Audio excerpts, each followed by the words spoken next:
రానియకుండా ఉంచి చివరకు ఆమె గర్భం దాల్చింది.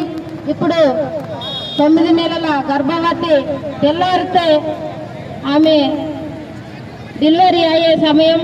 కానీ ఆ డెలివరీ అయితే మేము బీసీ, వాళ్ళు ఎస్టీ, మాది ఎక్కువ కులము, వాళ్ళది తక్కువ కులము. డెలివరీ అయితే ఆ తక్కువ కులం ఆమెకు పుట్టిన వారసత్వము మా కుటుంబానికి వస్తుంది, ఇది మేము సహించలేమన్న ఉద్దేశంతో తెల్లారి డెలివరీ అవుతుందని 9 నెలల గర్భవతి ఒక మహిళ అని చూడకుండా ఆమెను కత్తితో పొడిచి గొడ్డలతో నరికి అతి కిరాతకంగా నడి రోడ్డుపై పట్టపగలే ఈ హత్య చేశాడు. ఈ హత్య జరిగి ఇప్పటికీ ఈ రోజుకు 10 రోజులు అవుతుంది. కానీ జిల్లా అధికారులు కానీ ప్రజాప్రతినిధులు కానీ ఎవరు కూడా గిర్ర గ్రామాన్ని సందర్శించింది లేదు.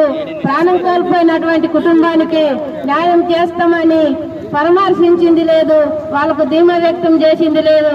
కాబట్టి ఈరోజు ఆ కలండి చెన్నయ్య అనూష కుటుంబానికి తెలంగాణ ఆదివాసీ గిరిజన సంఘం మొదటి నుండి దహన సంస్కారాలు అయితేనేమి న్యాయం జరగాలని కూడా వాళ్ళెంబడి ఉంటూ ఈరోజు కలెక్టరేట్కు ధర్నా కోసం రావడం జరిగింది.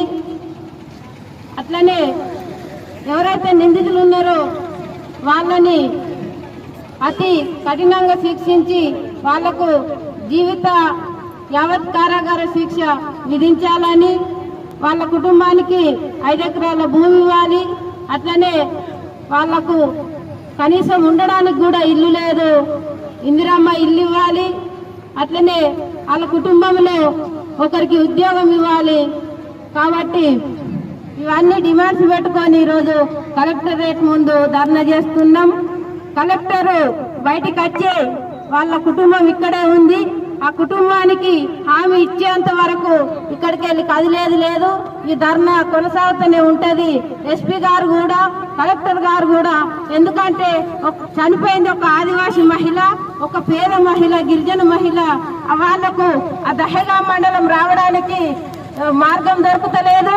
వాళ్ళకు ఆ దహేగా మండలం గిర్ర గ్రామాన్ని సందర్శించడానికి సమయం దొరుకుతలేదు, వాళ్ళకు తీరిక ఉంటలేదు. కాబట్టి మేమే ఈరోజు మాకు న్యాయం చేయండి, ఒక ఆదివాసీ మహిళ నిండు గర్భిణి సరిపోయింది, 2 ప్రాణాలు కోల్పోయినాము, మాకు న్యాయం చేయండి అని మేమే ఈరోజు ఈ కలెక్టరేట్కు వచ్చాము. కాబట్టి కలెక్టర్ బయటకు వచ్చి మనకు హామీ ఇచ్చేంత వరకు ఇక్కడికి వెళ్ళి కదిలేది లేదు, లేచేది లేదు. ఎస్పీ గారు కూడా ఇక్కడే ఉంటారు, కలెక్టర్ గారు కూడా ఇక్కడే ఉంటారు. వాళ్ళు వచ్చి మనకు హామీ ఇచ్చేంత వరకు ఈ ధర్నా కొనసాగించాల్సింది.